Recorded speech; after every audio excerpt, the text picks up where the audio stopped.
let's get into it. So we have to shout out these new mics. This is our upgraded CS2 forward podcast setup. We've got a few more things coming, but this is hopefully going to be upping our podcast game. Yeah. All the gear, no idea. Yeah. So we're going to try and, it was hard getting this stuff. It was weird. I think everyone is getting all the gear right now so they can do all the things from home and video and stuff. So we're slowly building it up over time. Yeah. So the audio might be good, but the camera setup's still a bit budget. I'll post a picture somewhere if anyone's interested. But if you've got a webcam right now and you're in need of some money, you should go sell that because people are paying big bucks for webcams right now. Totally. So we're going to keep this one the shortest podcast ever, right? And we've actually enforced that because we both have a call in 5 minutes. Yeah, this is how we do. People always say, "How do you guys do it? How do you?" Oh, this is how we do it. We we actually already filmed this yesterday, but it's just the sound. Round 2. Yeah, this is round 2. Okay, so I messed up a few things, so we're gonna do this again. So what are we talking about? So today, I think this is a good time to talk about it because I've seen across my network and people I've talked to that they're needing support, but they just don't have the head count to hire someone new, or they've lost their team, but they still need to kind of accelerate their marketing ops or marketing. And so they're looking at hiring consultants or agencies. And before you wrote a blog post on, what are the pros and cons for hiring a B2B marketing consultant? And, for us, we're consultants and we're an agency. So it might sound like we're a bit biased when we talk through this, but I think whether you hire any consultant or agency and you go down that path, there's some things to note for why you should and why you shouldn't. And I think the why you shouldn't, you'll notice, is just caveats to maybe how you should change your selection of a consultant or an agency based on your needs. Yeah. So should we go for the argument for quickly? Yeah. So the first one is, the argument for is they'll never leave you, or at least not until you end that relationship. And I think we've mentioned this loads of times, but for an ops role, you see that that's like an ever-changing door kind of thing where someone comes in, someone comes out. And because the demand is so high there, or people just burn out super fast. But also in these startup to mid-sized companies, all of that knowledge goes with them because there's not this due diligence when you're working fast to actually document things. But with an agency, you can be maybe even a longer lasting, employee than an actual in-house employee. And so, we've seen that when we've been working with some of our clients for 5 years now, and we'll even onboard their new person. And I think it depends on the company you work with and their turnover, right? If you're working with an individual consultant, obviously the only time they're going to probably stop working with you is if they stop being a consultant anymore.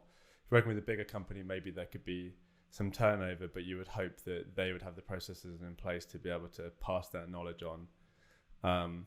But yeah, I think the most important thing here is that if you find the right consultant that you can create that long-lasting relationship with, they're going to be that knowledge bank for you forever, hopefully forever, as new people start and leave.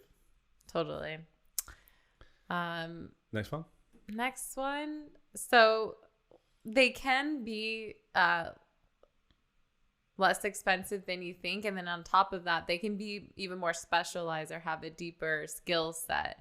And so it's really hard to hire an expert in marketing ops. Like it's so in high demand, but it's also hard to find a really good one. And a lot of those people with the really large skill set or is very specialized are consultants or work for agencies. And so it can be cheaper just to go find that direct resource that has that skill set instead of trying to hire it and then not knowing what their skill set is. And so really you're paying for expertise, but it's a dial that you can turn on and off, which right now is really good because it's harder to get rid of an employee. And so this way you can dive deep into a skill, find a specialized person, but also only pay for when you need to use them.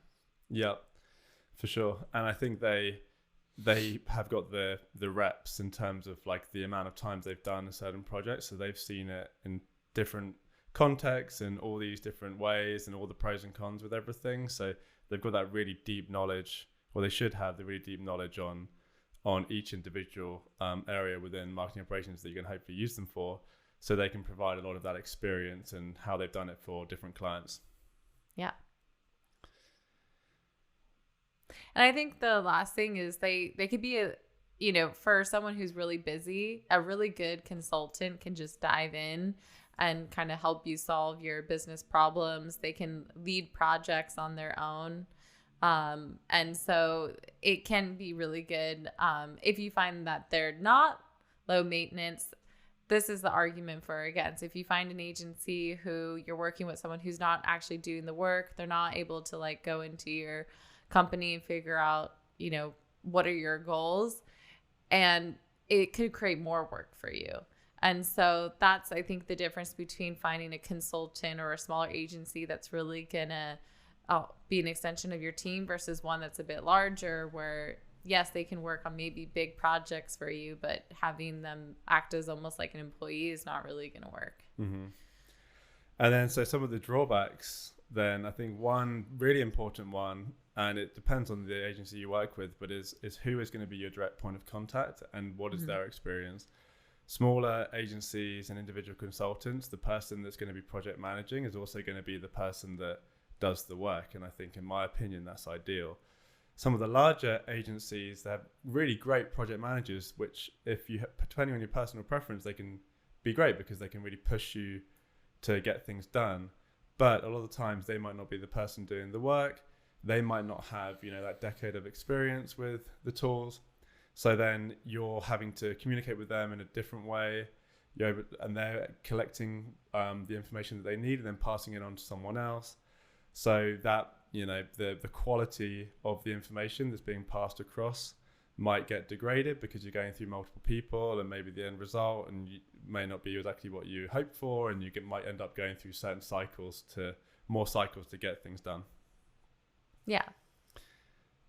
And then so because of that, they can be expensive. Yeah, I think that's the next thing, is they can be expensive, but then also communication can be really difficult. So unless you have an agency that's really going to embed themselves into your tools, into your process, you would need definitely someone to work on the communication. You may go back and forth on emails, or you're having, calls just to get things like down the line. And so I think if you are busy and you're looking for extra help as like an employee, like I said, it might be worth looking at an agency or consultant who will actually be willing to use those tools and be part of your process. So, so final thoughts. I think, you might be in two different situations. If you're looking for someone who's really just going to push big projects down the line, then, some of these downfalls might not be a huge deal.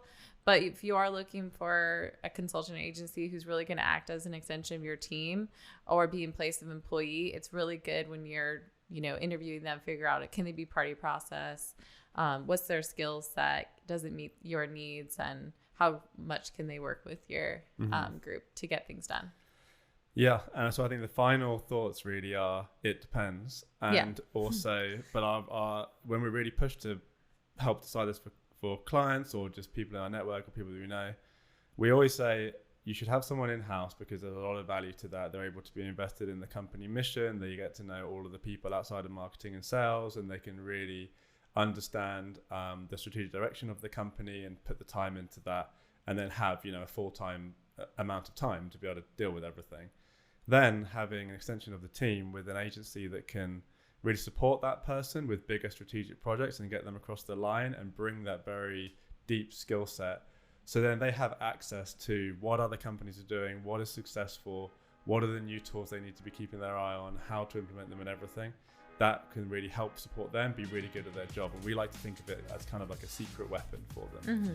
And we find that is the ideal situation. So there isn't like it's not a one or the other thing.